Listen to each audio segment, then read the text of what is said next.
प्रभात भाई नमस्कार। हाँ भाई, आवाज आ रही है? प्रभात भाई बताएं।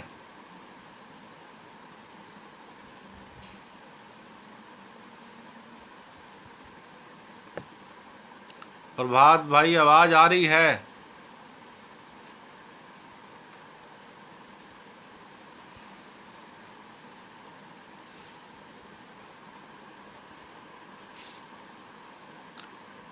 प्रभात भाई।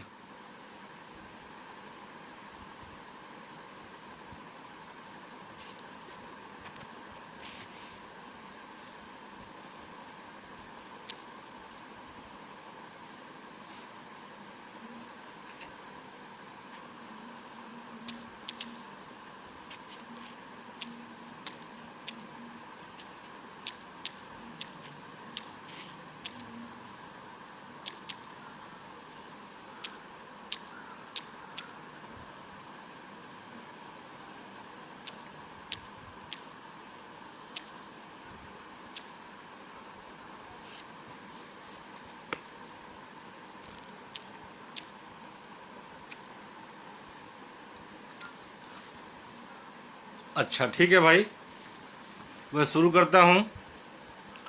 जन सुलभ पुस्तकालय का सबसे पहले आभार व्यक्त करता हूँ कि उसने मुझे आज विश्व आदिवासी दिवस पर अपनी कविताएं आप सबों के सामने रखने का यह मंच प्रस्तुत किया। तो सबसे पहले मैं एक कविता जो आदिवासी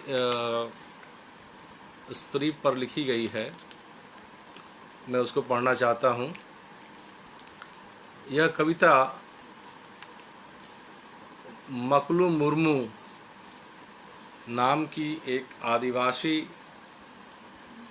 युवती के बारे में है, जो हमारे घरों में मेड सर्वेंट या हाउस मेड के रूप में काम करती हैं। लेकिन वे आदिवासी लड़कियां या युवतियां या महिलाएं जो वर्षों से हमारे घरों में काम करती हैं, हमारे सुख दुख का ख्याल रखती हैं हमारे,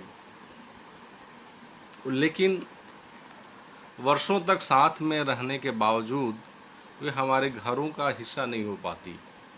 वह एक एलिनेशन में जीती हैं।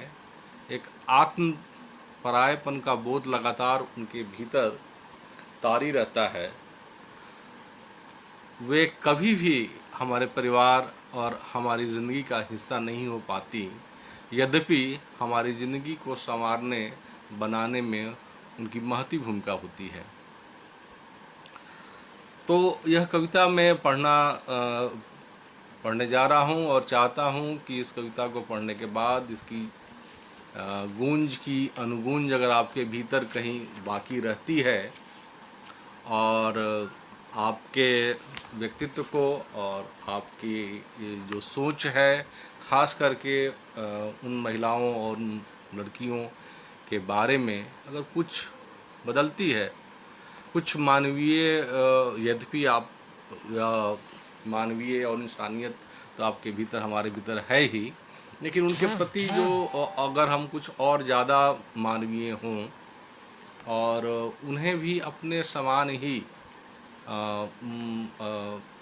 मनुष्य के स्तर तक समझने की कोशिश करें, तो यही मेरी कविता की सफलता होगी। तो कविता मैं पढ़ने जा रहा हूँ। कविता का शीर्षक है मानवीय पीड़ा का जिगूरत। आप लोगों में से मेरे बहुत सारे पाठकों ने इस कविता को पहले भी पढ़ा होगा या सुना होगा। बहरहाल मैं फिर से एक बार इसी कविता को पढ़ने जा रहा हूँ या शुरुआत करने जा रहा हूँ। तो कविता का शीर्षक है मानवीय पीड़ा का जिगूरत। उसके पहले कि मैं कविता पढ़ूँ, जिगूरत के बारे में मैं, यह एक नया शब्द होगा कुछ लोगों के लिए, मैं बता देना चाहता हूँ कि जिगूरत करीब 2100 ईसा पूर्व 2100 बीसी में 2100 जिस समय हमारे यहाँ सिंधु घाटी सभ्यता और हड़प्पन सभ्यता का दौर था, उसी समय मेसोपोटामिया में भी एक उन्नत सभ्यता थी। वहाँ पर जुगुरत मंदिर को कहा जाता था, और यह मंदिर सीन देवता कहते हैं चंद्रमा को, तो चंद्रमा देवता का यह मंदिर हुआ करता था। और इस मंदिर या इस जिगुरत की यह खासियत थी कि एक मंदिर के ध्वंसावशेष पर या एक मंदिर के जीर्ण शीर्ण या टूट जाने पर उसी के मलबे पर फिर से दूसरे मंदिर को या दूसरे जिगुरत को बना लिया जाता था। और इसके अलावा एक और थी खासियत कि वहाँ पर उस मंदिर या जिगुरत में पुजारी का काम पुरुष नहीं करते थे, स्त्रियां करती थीं।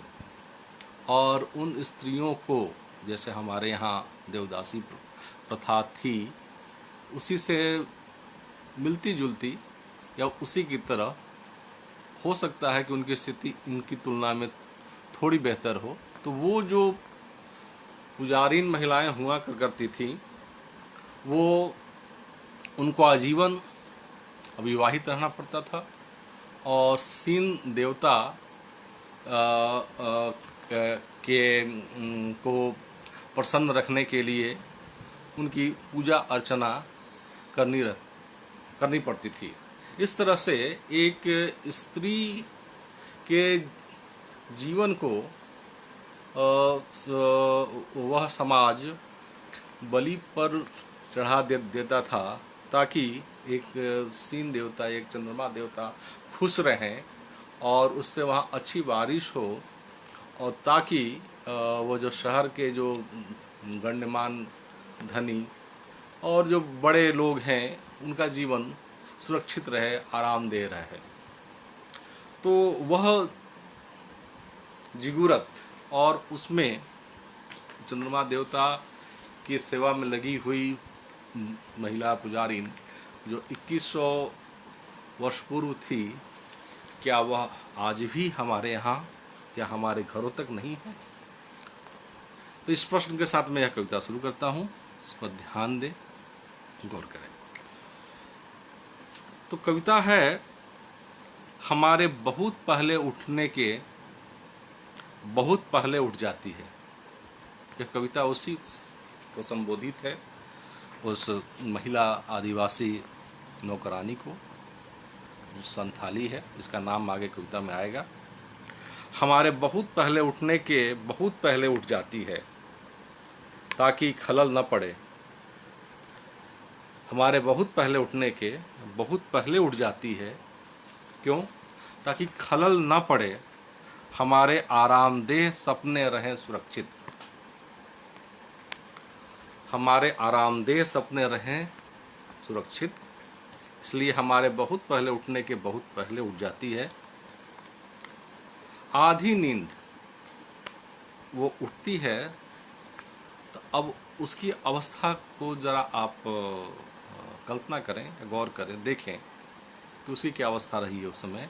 आधी नींद व विच्छिन्न सपनों की कातरता लिए। आधी नींद व विच्छिन्न सपनों की कातरता लिए पानी के सूखे नल, हैंडपंप और जूठे बर्तनों से उसने कर ली है गहरी पहचान। उसकी पहचान किससे है? उसकी पहचान है पानी के सूखे नल, हैंडपंप और जूठे बर्तनों से उसने कर ली है गहरी पहचान। उसकी उदास भावहीन आँखें, उसकी उदास भावहीन आँखें पीछा करती व्यस्ततम क्षणों में भी। कवि कहता है कि उस आदिवासी महिला की उदास भावहीन आँखें पीछा करती व्यस्ततम क्षणों में भी, कवि के व्यस्ततम क्षणों में भी मानवीय पीड़ा का इतिहास, ज्यों फूली हुई लाश रिगोबेर्टा मेंचू की, फैली हो ग्वाटेमाला से एंडीज तक। उसकी उदास भावहीन आंखें पीछा करती व्यस्ततम क्षणों में भी मानवीय पीड़ा का इतिहास, ज्यों फूली हुई लाश रिगोबेर्टा मेंचू की, फैली हो ग्वाटेमाला से एंडीज तक, दुमका गुड्डा के आदिम जंगलों से हमारे घरों के शयन कक्ष तक। अब देखिए, रोने रोने और न रोने के बीच का पथराया आर्तरुदन पसरा है मकलू मुर्मू। यह जो मकलू मुर्मू है, यह आदिवासी हाउसमेट जो हमारे घरों में काम करती है, जो संथाली है, तो उसका वह आप मकलू मुर्मू को इस रूप में भी जान सकते हैं कि रोने और न रोने के बीच का पथराया हुआ आर्तरुदन पसरा है मकलू मुर्मू। अपने बोझिल एकाकीपन और निरीह तन्हाइयों में वह एक खामोशी से चलकर दूसरी खामोशी तक पहुंचती। उसके त्रासद सपनों में कोई राजकुमार नहीं आता। सिले हुए होठों, खौफज़दा बरौनियों, उदास लंबोतरे चेहरे पर चिपकी हुई अवस बेबसी व बेकली के बीच भी जिंदगी जीने की एक गहरी ललक। हम विस्मित थे। वह भाषा का मतलब आदेश और शब्दों को कुत्तों का कटखनापन समझती। उसके होठों पर हंसी देखना एक लंबा और उबाऊ इंतजार है। तो मित्रों, यह थी कविता, पहली कविता मानवीय पीड़ा का जिगुरत। अब एक दूसरी कविता मैं पढ़ने जा रहा हूँ। यह कविता करीब आज से 25 वर्षों पूर्व लिखी गई थी, जब मैं कॉलेज में, या तो कॉलेज के आखिरी वर्षों में होऊंगा या फिर कॉलेज से निकल गया रहा होऊंगा, और करीब उसी के आसपास गौरव पांडे ने आत्महत्या की थी। और तो इस कविता में उसका जिक्र भी है, और यह कविता कहीं ना कहीं उसी प्रभाव तले लिखी गई थी, या फिर यह जानने की भी कोशिश है कविता में कि आखिर कोई व्यक्ति आत्महत्या तक कैसे और किन स्थितियों में जाता है।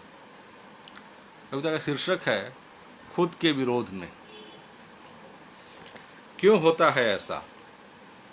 क्यों होता है ऐसा जब आदमी उठ खड़ा होता है खुद के ही विरोध में? क्यों होता है ऐसा जब आदमी उठ खड़ा होता है खुद के ही विरोध में? जब उसे अपनी ही सोच बेहद बेतुकी और भौंडी लगने लगती है। आखिर क्यों होता है ऐसा जब उसे अपनी ही सोच बेहद बेतुकी और भौंडी लगने लगती है? क्यों होता है ऐसा जब आदमी सुबह की स्वच्छ और ताज़ी हवा में घूमने के बजाय क्यों होता है ऐसा जब आदमी सुबह की स्वच्छ और ताज़ी हवा में घूमने के बजाय कमरे के घुटे हुए बदबूदार सीलन में चादर में मुंह औंधा किए पड़ा रहता है? क्यों होता है ऐसा जब आदमी सुबह की स्वच्छ और ताज़ी हवा में घूमने के बजाय कमरे के घुटे हुए बदबूदार सीलन में चादर में मुंह औंधा किए पड़ा रहता है? क्यों होता है ऐसा जब आदमी सांपों की हिस हिस सुनना पसंद करने लगता है? आखिर वह कौन सी प्रक्रिया होती है जो उगलवा लेती है शब्द उससे खुद के ही खिलाफ में? क्यों वह विवश हो जाता है? क्यों वह विवश हो जाता है सांप की तरह अपना केंचुल छोड़ने पर? आदमी की आखिरी छटपटाहट कसमसाकर आखिर क्यों तोड़ती है अपने ही बनाए मर्यादा तट को? भागता है वह अपने आप से ही गोरख की हताशा लिए आह क्यों की उस झंख नीरवता में।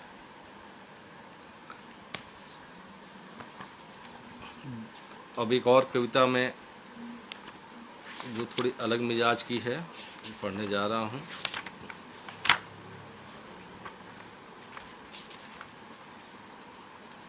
यह कविता का जो लोकेल है, यह कोई भी कस्बा हो सकता है। वैसे यह धनबाद और झरिया के बीच के कस्बे पर है, और यह उन जो हाथ से रिक्शा चलाते हैं या जो ठेला चलाते हैं, यह उन्हीं पर है, और उन्हीं को देख करके उन्हीं के लिए लिखा गया था। और यह भी कविता मेरे ख्याल में 1995-96 के समय की है, लिखी गई है, जब मैं कॉलेज से निकला ही था। और यह घटना मैंने अपनी आंखों जो इस कविता में वर्णित है उसको होते हुए देखा था, और उसके बाद कुछ दिनों के बाद यह कविता मेरे ऊपर एक प्रकार से तारी हुई थी, हावी हो गई थी, या इल्हाम की तरह कविता आई थी। और यह कविता है हिंदुस्तान पर लदा हुआ इंडिया।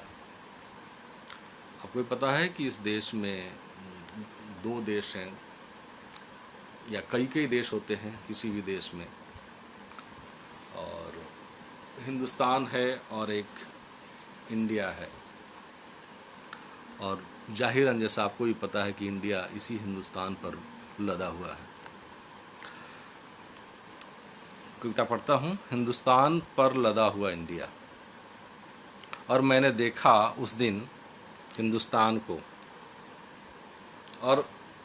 और मैंने देखा उस दिन हिंदुस्तान को झरिया धनबाद सड़क पर, झरिया से कुछ आगे, नंगे पांव, तपती कोलतारी सड़क पर खींचते ठेला जिस पर लदा हुआ था इंडिया। सर से पांव तक दौड़ गई थी एक झुरझुरी, एक सन्नाटे में आ गया था मैं। ट्रेकर तब तक खुल चुका था, और कूद पड़ा मैं एकाएक अपने सहयात्रियों को भौचक्का छोड़। बगल में खड़े एक बच्चे ने, जिसने पहन रखी थी धूल धूसरी एक फटी हुई निकर, बड़ी निर्भीकता से बताया कि वह रोज ही देखता है हिंदुस्तान को इसी तरह, नंगे पांव, हांफते पसीने से तरबतर खींच कर ले जाते इंडिया को। हिंदुस्तान की बाबत पता करने पर बड़ी अजीबोगरीब सी बातें प्रकट हुईं। मसलन वो बहुत कम बोलता है, कि उसकी आंखें जलती रहती हैं। उसकी बातूनी पत्नी के अनुसार उसने बोलने का कोटा तय कर रखा है। कि इसी बीच एकाएक हिंदुस्तान गिर पड़ा बेहोश होकर। कि इसी बीच एकाएक हिंदुस्तान गिर पड़ा बेहोश होकर। क्या वजह रही होगी, ठीक ठीक नहीं बता सकता। हो सकता है सुबह में नाश्ता नहीं किया हो, या यह भी हो सकता है कि सिर में गर्मी चढ़ गई हो। जो भी हो, हिंदुस्तान बेहोश पड़ा था, और लोग दौड़ पड़े थे चारों ओर से। कि एकाएक हिंदुस्तान उठ खड़ा हुआ और दौड़ पड़ा था। कि एकाएक हिंदुस्तान उठ खड़ा हुआ था और दौड़ पड़ा था। बस भागता ही जा रहा था लगातार, वह भागता ही जा रहा था लगातार। बगल में खड़ा बच्चा भी भौचक्का था कि उसने कभी देखा न था हिंदुस्तान को इतना तेज भागते। सूर्य लोहित हो चला था, सूर्य लोहित हो चला था, और मैंने अपनी नज़रें लाल होते क्षितिज पर टिका दी थी। डॉक्टर किरण मिश्रा जी नमस्कार, सुमन जी नमस्कार, प्रज्ञा जी नमस्कार, रामचंद्र भाई भी आ गए हैं नमस्कार, प्रभात भाई नमस्कार, अभिनव जी नमस्कार, सुमन जी को नमस्कार।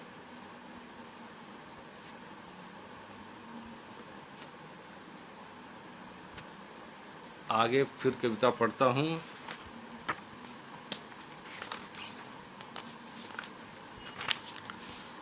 ये कविता का शीर्षक है विद्रोही आत्माएं। यह इब्रान की एक पुस्तक से के एक लेख से मिली थी। और विद्रोही आत्माएं सुने, इस पर मैं बगैर कुछ ही प्राक कथन के, अभी अगर किसी मंतव्य के मैं पढ़ता हूँ, गालिब की जिंदगी की गांठें खोलते हुए। मिर्जा गालिब के बारे में यह एक किंवदंती थी या फिर यह प्रचलित था कि गालिब रात में सोते वक्त शेर सोचते जाते थे और अपने पजामे के नाड़े में एक गांठ लगा दिया करते थे। रात में बैठकर लिखते नहीं थे, उनके ऊपर जो है जो भी शेर व शायरी जो भी इल्हाम की तरह या जो भी उन पर आती थी, तो वो लिखते हुए एक दिमाग में शेर कौन था, उन्होंने एक गिट्ठा लगा दिया, एक गांठ लगा दिया। इस तरह से 6, 7, 8, 10 गांठ लगा लिए और फिर जब सुबह उठते थे तो एक एक गांठ को खोलते हुए और फिर उस शेर को याद करते हुए वो उसको लिखते जाते थे। तो ये यहाँ पर वही संदर्भित है, उसी कंटेक्स्ट में है कि गालिब की जिंदगी की गांठें खोलते हुए मैंने पाया कि जिंदगी की गांठ और कड़ी हो गई है। गालिब की जिंदगी की गांठें खोलते हुए मैंने पाया कि जिंदगी की गांठ और कड़ी हो गई है। मैंने कहा मैं एक शर्म में जीता हूँ। मैंने कहा मैं एक शर्म में जीता हूँ, एक शर्म को जीता हूँ। जीता नहीं हूँ मैं, हारा हूँ, हारता ही रहा हूँ, बस जीता हूँ। एक शर्म जीता हूँ और शर्मसार हूँ। टटोलता हूँ, खंगालता हूँ अपने आप को, टटोलता हूँ, खंगालता हूँ अपने आप को और पाता हूँ कि मैं वो नहीं हूँ। मैं वो नहीं रहा वो, क्योंकि दौड़ता रहा मैं लगातार दिल्ली से उज्जैन, एक बदहवास की तरह, एक शून्य से निकलकर दूसरे शून्य तक, बौखलाए और बोराए शब्दों की ढफली बजाते कि विद्रोही आत्माओं की छायाएं तैरती हैं आकाश में। मैं मुक्तिबोध का सजल उर्शिष्य होना चाहता हूँ। मैं मुक्तिबोध का सजल उर्शिष्य होना चाहता हूँ ताकि उन निष्कर्षों तक कभी न पहुँच सकूँ, क्योंकि मुझे मालूम है और परसाई के शब्दों में मैं चीखता हूँ कि पिता उन्हें कभी माफ नहीं करना, क्योंकि वे सारे जानते हैं कि वे क्या कर रहे हैं। सारी जिंदगी एक जलालत गर्क है कि धरती का 1 इंच, एक कोना नहीं छोड़ा जहां तनकर खड़ा हो सकूं और एक बच्चे की मासूम मुस्कुराहट जज्ब कर लूं। याद नहीं की जाएंगी मेरी कविताएं कि इनमें विद्रोह की रुमानियत नहीं है, भूख पीड़ा की अतिरंजना नहीं है, मुझे चांद जली हुई रोटी नहीं दिखता। इनमें जिंदगी का उपहास, खालीपन, शून्य और व्यर्थता है कि जिंदगी यही रही है सदियों से, उदास, खाली, निरर्थकता और कमीनेपन से भरी। नगर सांसद, शहर का हत्यारा कुख्यात डोमाजी उस्ताद की अगुवानी में, नगर सांसद कौन है? तो शहर का हत्यारा कुख्यात डोमाजी उस्ताद, जिसे मुक्तिबोध ने अंधेरे में बहुत पहले देख लिया था। तो उस डोमाजी उस्ताद की अगुवानी में खड़ा कौन है? यह देखिए कि नगर सांसद, शहर का हत्यारा कुख्यात डोमाजी उस्ताद की अगुवानी में खीसे निपोरता रामदास, रघुवीर सहाय का यह रामदास आजकल डोमाजी उस्ताद की अगुवानी में खीसे निपोरता खड़ा है। तो नगर सांसद, शहर का हत्यारा कुख्यात डोमाजी उस्ताद की अगुवानी में खीसे निपोरता रामदास, जिसे बता यह दिया गया था कि होगी हत्या उसकी। मैं रघुवीर सहाय की तरह आत्महत्या के विरुद्ध हूं। मैं रघुवीर सहाय की तरह आत्महत्या के विरुद्ध हूँ। मैं गगन गिल की तरह मरना चाहता हूँ, तिल तिल तिल तिल जल जल जल कर।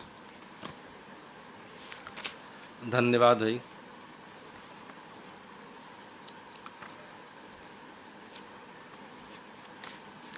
प्रीत सर नमस्कार। रामचंद्र जी नमस्कार।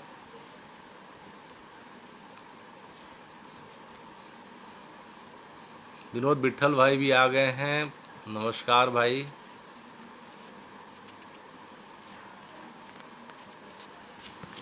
अब एक कविता यह बहुत पहले की है, यह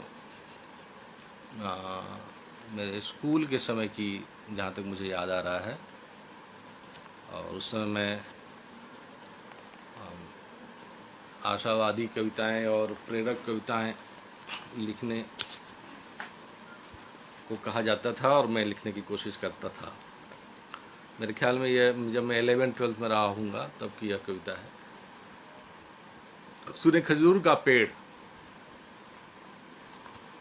जी हाँ, मैं बात कर रहा हूँ उसी आदमी का। जी हाँ, मैं जिक्र कर रहा हूँ उसी आदमी का, शहर में जिसके नाम की मुनादी है। जी हाँ, वो मरा नहीं है, यद्यपि काट डाले हैं आपने हाथ उसके, किंतु आ खड़ा होता है वह मुस्कुराते हुए दरवाजे पर, आपके अभिवादन में जोड़े हुए अपने कटे हाथों को त्रिभुज की ज्यामिति में। बीड़ी फूंकता हुआ अब भी मिलेगा कतार में सबसे आगे, कटे हुए बाँह को उछालता हुआ। काट डालिए पैर उसके, वह एक पैर से उचक कर चलता हुआ समाज में आदर्श बन जाएगा और बैठ जाएगा धरने पर राशन कोटा के सामने। काट डालिए, फोड़ डालिए उसकी एक आँख, फोड़ डालिए उसकी एक आँख, वह तलाश लेगा अपने लिए 10 नए कंधे और तैयार कर देगा उन्हें अपनी ही तरह। सर, ऐसे आदमी बड़े चीमड़ और जीवट वाले होते हैं। काट दीजिए उनकी बोटी बोटी और छितरा दीजिए रेगिस्तान में, वे खजूर के पेड़ बनकर उगाएंगे। सर, ऐसे आदमी बड़े चीमड़ और जीवट वाले होते हैं। काट दीजिए उनकी बोटी बोटी और छितरा दीजिए रेगिस्तान में, वे खजूर के पेड़ बनकर उगाएंगे, बालू की तपिश से झुलसे मुसाफिरों की छाँव के लिए। धन्यवाद।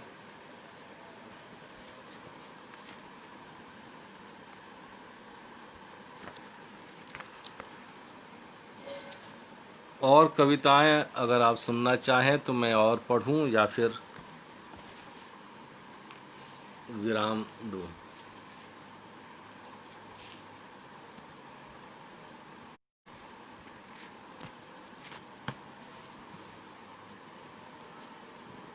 चलिए, तो एक और कविता, कोहरे कुहासों का देश।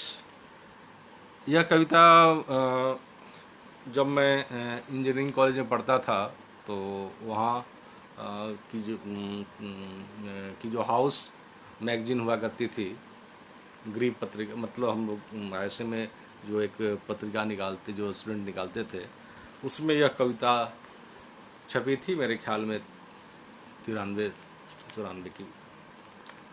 तो मैं उसको पढ़ता हूँ।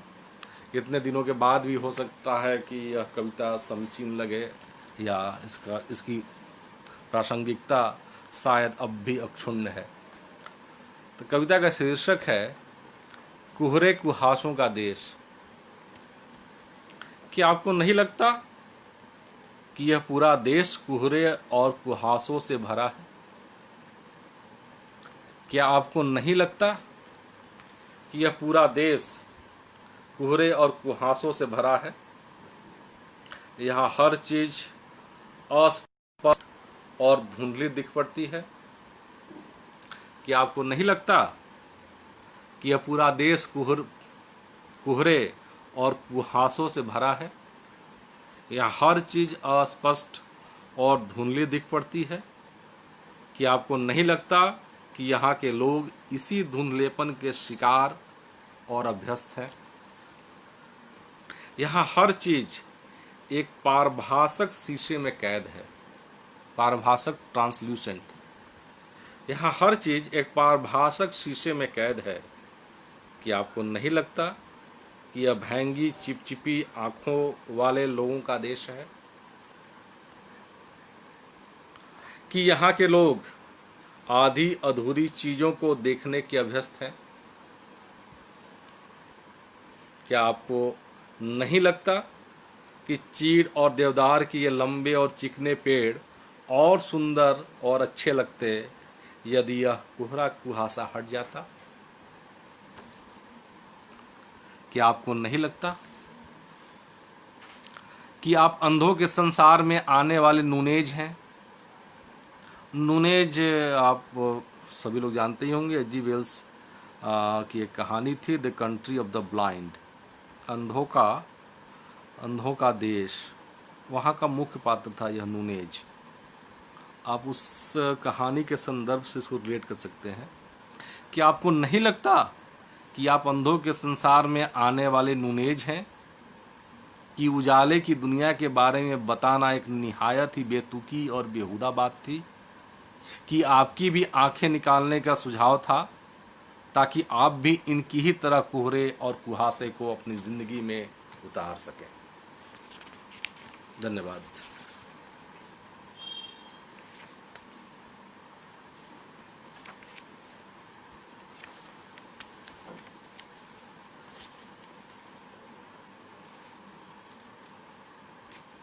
प्रभात भाई, क्या आदेश है?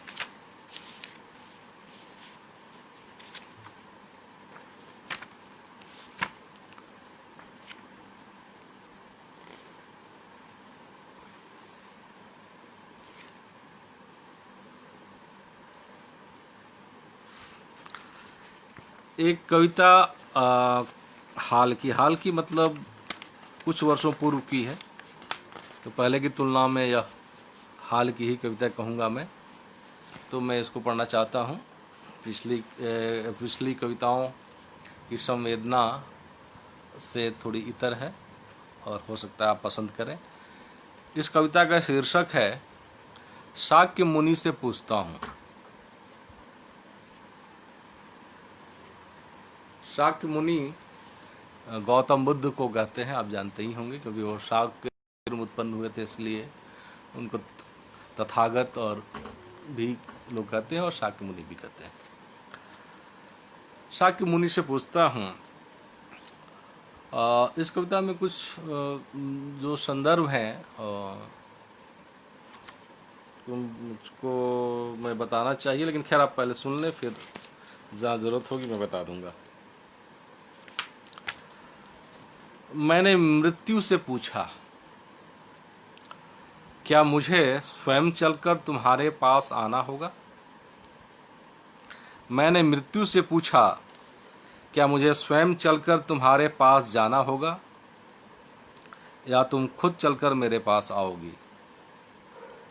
मैंने मृत्यु से पूछा, क्या मुझे स्वयं चलकर तुम्हारे पास जाना होगा या तुम खुद चलकर मेरे पास आओगी?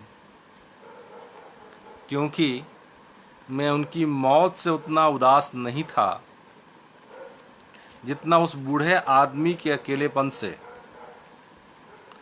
क्योंकि मैं उनकी मौत से उतना उदास नहीं था जितना उस बूढ़े आदमी के अकेलेपन से, जो उसकी पपनियों के कोर पर आंसू की बूंदों की शक्ल में अटका हुआ था। इस बीम पर ध्यान देंगे, इस इमेज पर, इस इमेजरी पर।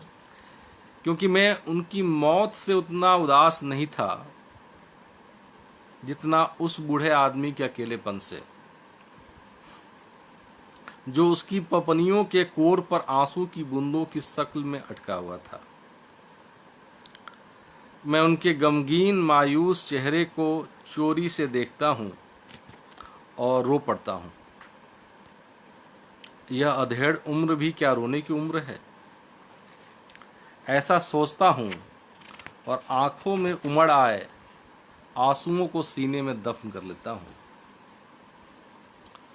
उस छोटे बच्चे की डौडवाई आंखों की तरलता में झांकता हूँ जो कहता फिर रहा है कि आप मत रोइए। मैं जानना चाहता हूं एलिना से कि जेनी के जाने के बाद मार्क्स कितने दिनों तक जिंदा रहे। यहाँ एलिना मार्क्स की बेटी और जेनी मार्क्स की पत्नी का नाम है, आप सब जानते ही होंगे, क्योंकि जेनी मार्क्स के मरने के कुछ ही महीनों या एक साल के अंदर ही मार्क्स की मृत्यु हो गई थी। और मार्क्स की बेटियों ने, खास करके एलिना ने फ्रेडरिक एंगेल्स को इस बाबत एक पत्र लिखा था। यह वहीं संदर्भित है। मैं जानना चाहता हूं एलिना से कि जेनी के जाने के बाद मार्क्स कितने दिनों तक जिंदा रहे। क्या मैं कोई अनुमान लगा रहा हूं? क्या मैं कोई अनुमान लगा रहा हूं या रिश्तों की भीड़ में खोए अकेलेपन से घबराकर भागना चाहता हूं बाहर अपने आप से? क्या मैं कोई अनुमान लगा रहा हूं या रिश्तों की भीड़ में खोए अकेलेपन से घबराकर भागना चाहता हूं बाहर अपने आप से? जीवन क्या है? जीवन क्या है? पूछता हूं शाक्य मुनि बुद्ध से, और मोगलायन तथा सारिपुत्र के भाष्य में उलझ कुमारगिरी तक जा पहुंचता हूं। क्या वे अब कभी भी पहले की तरह हो सकेंगे?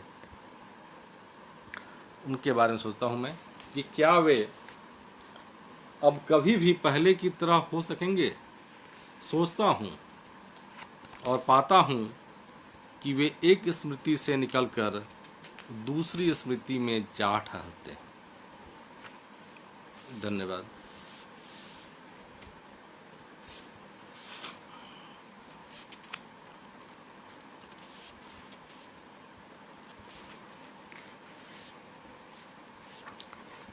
एक कविता अगर और आप सुनना चाहें तो यह कविता एक मिथक पर आधारित कविता है।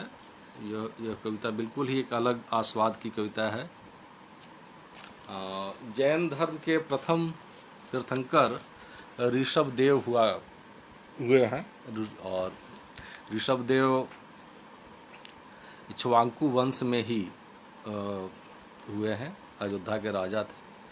और जैन धर्म के ये प्रथम, जैसा मैंने कहा कि पहले तीर्थंकर थे, तो जैन धर्म की उन्होंने स्थापना की, और जो कि वैदिक धर्म के आसपास या उसके भी पहले से इसकी परंपरा मानी जाती है।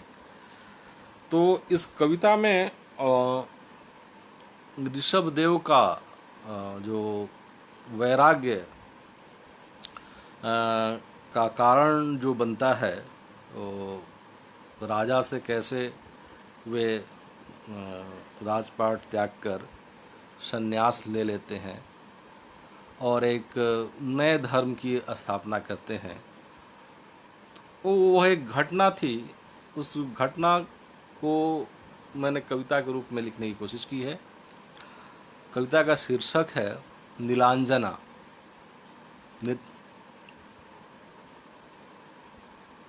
नीलांजना एक अप्सरा का नाम है, एक स्वर्गिक अप्सरा है जो इंद्र के दरबार में थी। वह ऋषभदेव के दरबार में नृत्य करने के लिए बुलाई जाती है और वह नृत्य करती है। इसी बीच में नृत्य के दौरान ही उसकी मृत्यु हो जाती है। लेकिन यह सारी घटना लोगों को दिखते हुए भी नहीं दिखाई पड़ती है, क्योंकि इंद्र माया जाल से उसको उसकी मृत्यु को टालते तो नहीं हैं या टलता तो नहीं है कुछ, लेकिन वह चलता रहा नृत्य। खैर, मैं सब कविता को पढ़ता हूँ आगे बताने के बजाय, ताकि आप उसको पढ़ेंगे तो जब मैं पढ़ूंगा तो वो चीज़ें और स्पष्ट होकर सामने आएंगी। तो शुरू करता हूँ। काफ़ी फ्लैट कविता है, सीधी कविता है। आ विराजे ऋषभ देव तब राज सिंहासन पर बैठ गए, विराजे अन्य राजन्य भी तब अपने अपने योग्य आसनों पर। की अभ्यर्थना तब देवराज इंद्र ने अनेक देवों और अप्सराओं सहित पांव पखारे और पूजन किया ऋषभ देव का नानाविध पूजन सामग्री से। किया शुरू नृत्य तब इंद्र की आज्ञा से, संगत में नृत्य किया शुरू नृत्य तब इंद्र की आज्ञा से, संगत में नृत्य गान में कुशल गंधर्वों के इंद्र सभा की अद्वितीय सुंदरी नीलांजना ने। करती ही आई थी जो नृत्य सदा इंद्र सभा में। हो गई अनुरक्त सारी सभा, हो गई अनुरक्त सारी सभा, देखकर उस अद्भुत नृत्य को। सभा ही क्यों डूब गए उस अद्भुत अनुपम नृत्य लहरी में स्वयं ऋषभ देव भी। जैसे हो उठती है और भी प्रदीप्त बुझती हुई दीपक की लौ, जैसे हो उठती है और भी प्रदीप्त बुझती हुई दीपक की लौ, कुछ वैसे ही नृत्य नीलांजना का आज और भी हो उठा था मुखर। फूट पड़ा था ज्वालामुखी ज्यों उसके कुसुम कोमल गात में। सुबह धारिणी पारिजात कुसुम गुच्छ की भांति, अनिंद सुंदरी दिवांगना तब करने लगी असाधारण नृत्य वह आत्मविभोर होकर। चरण उसके थिरक रहे पर्वत की लहरों पर, चरण उसके थिरक रहे पवन की लहरों पर, लहरा रही थी कोमल भुजलताएं स्वर्ण मृणाल सी हवा में सर्पणी की भांति। कर रही थी मूर्तिमान आज अपनी दिव्य कला को, वह इस धरा पर हो रही थी एक अलौकिक रस की सृष्टि और सब बस बहे जा रहे थे खोकर सुदबुद्ध उस रसधारा में। शायद कर दी थी चरम परिणति अपनी कला की देव नर्तकी नीलांजना ने। कि लो यह क्या हुआ, कि लो यह क्या हुआ कि दीपक का स्नेह समाप्त हो गया। बुझ गया दीप, हो गई आयु समाप्त उस देव नर्तकी की, और हो गई अदृश्य वह क्षण भर में ही। किंतु हो न रसभंग लय टूटे नहीं, चलता रहा नृत्य इसीलिए ज्यों का त्यों माया बल से खड़ी कर दी देवराज इंद्र ने दूसरी अप्सरा एक हूबहू नीलांजना के समान। यही जीवन है, यह चलते रहता है इसी तरह। करते रहे रसपान सब तन में होकर, किंतु घटना यह निमिष मात्र की छिप न सकी ऋषभ देव से। हो न रसभंग लय टूटे नहीं, चलता रहा नृत्य इसीलिए ज्यों का त्यों माया बल से खड़ी कर दी देवराज इंद्र ने दूसरी अप्सरा एक हूबहू नीलांजना के समान। करते रहे रसपान सब तन में होकर, किंतु घटना यह निमिष मात्र की छिप न सकी ऋषभ देव से। स्थान वही था, नृत्य भी वही था, किंतु नहीं रही वही नृत्यांगना। देख लिया इस अंतर को ऋषभ देव ने, और मृत्यु भी नीलांजना की। देख नहीं पाते जिसे चर्म चक्षु वह सत्य जीवन का सार तत्व, देख लिया उसे अंतर चक्षुओं ने। नृत्य होता रहा बैठी रही सभा, परंतु हुआ जागृत संवेदन प्रबल वेग से ऋषभ देव के मन में संसार के वास्तविक स्वरूप के प्रति नृत्य के रस संचार के स्थान पे। कितना नश्वर और चंचल संसार का यह रूप, कितना नश्वर और चंचल संसार का यह रूप, भान होते ही नित्यता संसार की उमड़ पड़ी सच्चित वेदना ऋषभ देव के भीतर घुमड़ उठी। कितना नश्वर और चंचल संसार का यह रूप, भान होते ही नित्यता संसार की उमड़ पड़ी सच्चित वेदना ऋषभ देव के भीतर घुमड़ उठी। और उठ गए और चल दिए, बैठी रही सभा, चलता रहा नृत्य और नृत्य करती रही नीलांजना।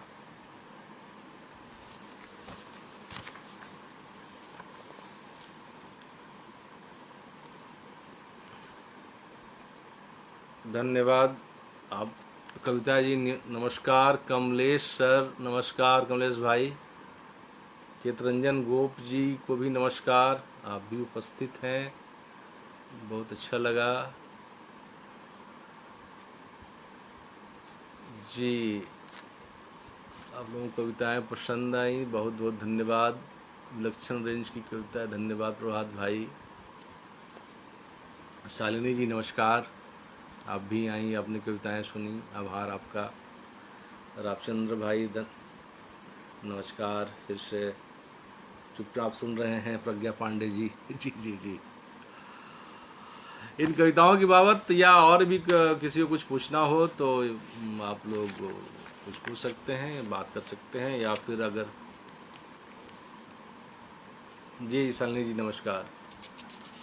शिवदेवाल सर नमस्कार सर। आज तो सुबह नहीं दोपहर में आपकी अद्भुत कहानी सुनी, बेहतरीन।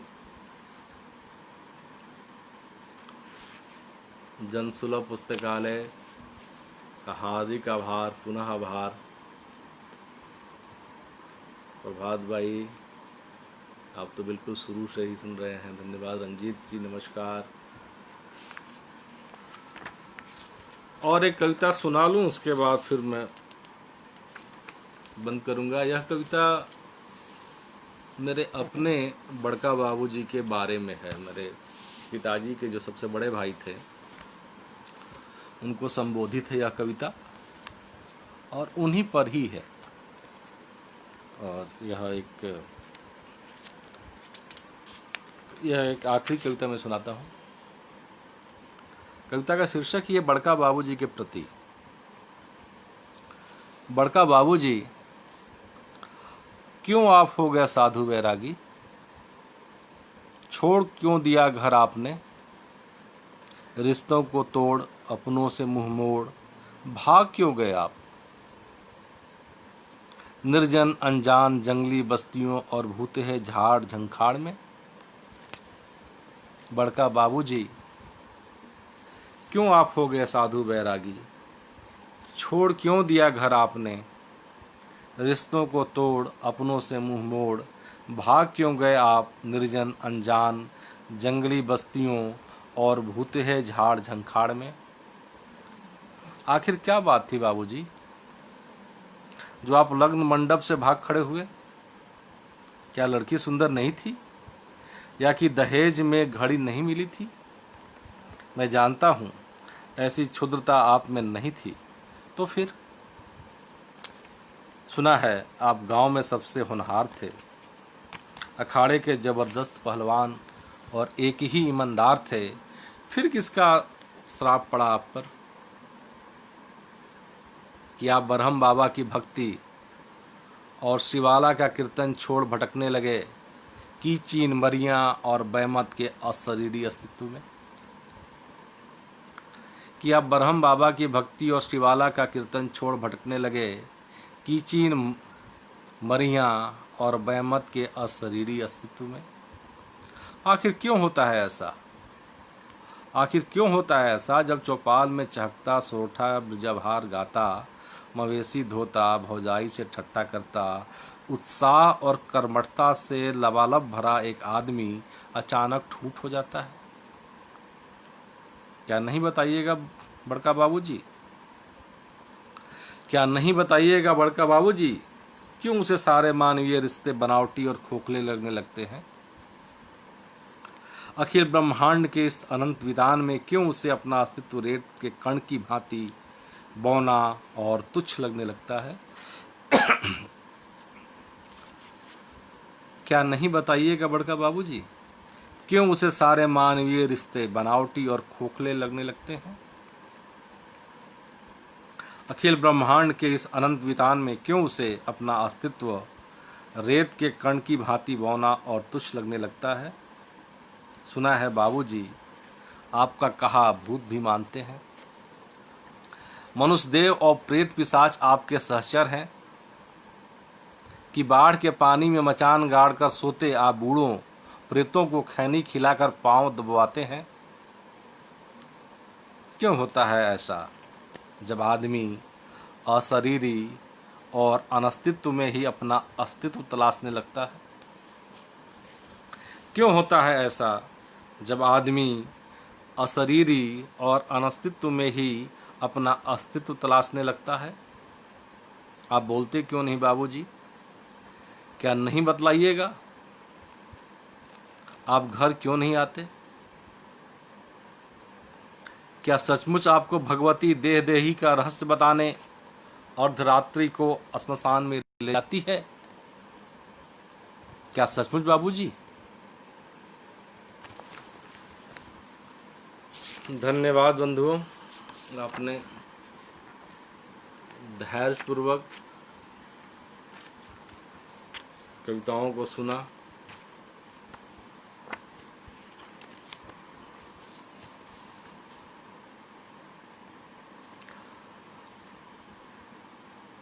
जी, बड़का बाबू अद्भुत मानवीय व्याख्या किरण मिश्र जी कह रही हैं, धन्यवाद।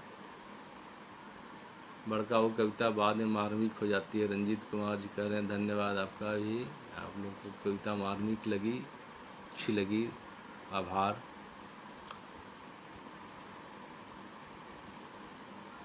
अशरीरी अनस्तित्व में ही अस्तित्व तलाशना, जी धन्यवाद कविता जी।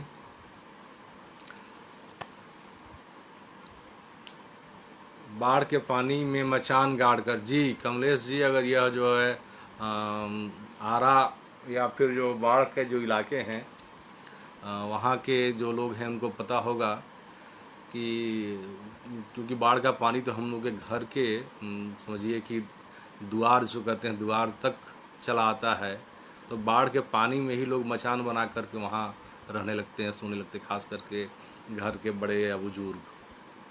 तो उनके बारे में यह उनकी वदंतियाँ थीं, या लोग कहते थे कि वे बूढ़ों को, जो लोग पानी में डूब के मर जाते हैं उन्हें बूढ़ा कहते थे, बूढ़ों या प्रेतों को खैनी खिला करके पांव दबाते थे। इस तरह की बातें उनके बारे में कही सुनी जाती थी।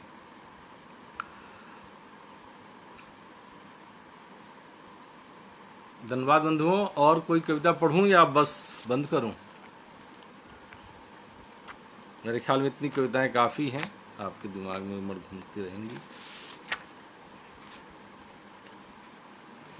जी, संवाद शैली में मन को छूती हुई कविता, सौम्या सुमन जी, जी धन्यवाद, कविता को अच्छी लगी।